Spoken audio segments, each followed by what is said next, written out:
Hi, everybody. This is Wednesday. You can probably tell that I'm no longer in the mountains of Colorado, but you are stuck with my living room today.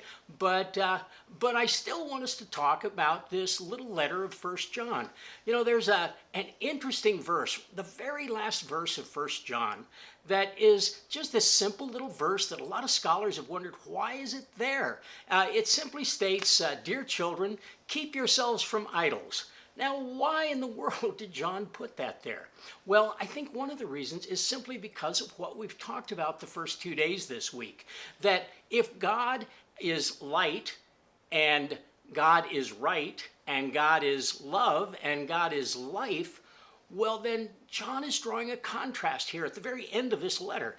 And he's saying, if you're not walking with God or making him a priority, you're worshiping idols. Now, we don't worship idols like they did in the Old Testament, where we take a figure and we make it out of silver or gold. And in Psalm 115, the psalmist there says, they have mouths but do not speak. They have ears that do not hear. They have eyes that do not see. They have noses that do not smell. And he goes through this whole thing. He says they have hands that can't feel and they have feet that can't walk. Now, what the psalmist is telling us there is exactly what John is telling us at the end of 1 John.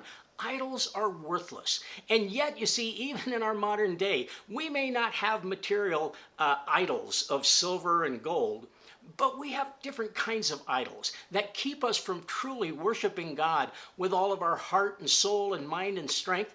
And when there's anything that comes before God in our life, that becomes an idol. Now, maybe we want to become a famous sports star, and it sort of takes over everything in our life. Well, that's your God. If you say, I want to be the wealthiest man in the world, or at least the wealthiest man on my block, that also becomes an idol. So whatever is more important than God is really your idol, and it may not look like an Old Testament idol. But one of the things I think is important then is to look at your life and to evaluate this final verse that we find in 1 John chapter 5 and verse 21, where it says, keep yourselves from idols. And I encourage you, just before tomorrow, take 24 hours and look at your life, look at your checkbook, see how you spend your money. That may be a pretty good indicator of what the idols are in your life. Next, you may want to say, well, I'll look at how I spend my time. And that could become an idol.